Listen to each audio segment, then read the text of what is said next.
Hi friends, good morning. ఎలా ఉన్నారు? బాగున్నారండి? నేనైతే బాగున్నానండి. చక్కగా సంచుల కూర కోసుకొచ్చి చక్కగా నీట్గా కడిగే చక్కగా చిల్లులు గిన్నెలు వేసుకున్నానండి.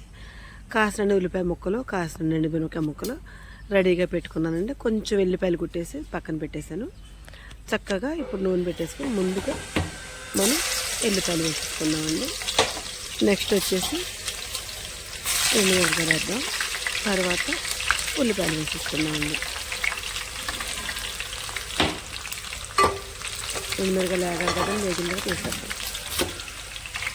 చక్కగా ఉల్లిపాయలు వేసేసాను. ఒక చిన్న మంట మీద ఎక్కువసేపు అట్లా మనం చక్కగా వేగనిచ్చుకున్నామండి. గ్యాస్ తగ్గించేద్దాం. తగ్గించకపోతే ఉల్లిపాయ ముక్కలు మాడిపోతే సంచుల కూర బాగుండదండి, మంచిగా అనిపించదు. చక్కగా కాస్తంతా కరివేపాకు కోసుకొచ్చానండి. చక్కగా 2 తరగా 5-6 రెబ్బలు కోసుకొచ్చి మొత్తంగా వేసేసుకున్నామండి. ఇప్పుడు కరివేపాకు, ఎండుమిరకాయలు, ఉల్లిపాయలు, వెల్లిపాయలు చక్కగా మొత్తంగా వేగినాయండి. చక్క పసుపు, కారం, ఉప్పు రెడీగా పెట్టేసానండి. చక్కగా ఆకుకూర, ఉల్లిపాయలే కదండి, ఆకుకూర పెట్టేసానండి. దానిపైన చక్కగా గల్లుప్పు, పసుపు చక్కగా వేసేసి మగ్గనిద్దామండి. చక్కగా 10 నిమిషాలు మగ్గిన తర్వాత చక్కగా చూస్తే చక్క గ్రేవీ అయిపోయిందండి. చక్కగా 2 నిమిషాలు ఉంచిన తర్వాత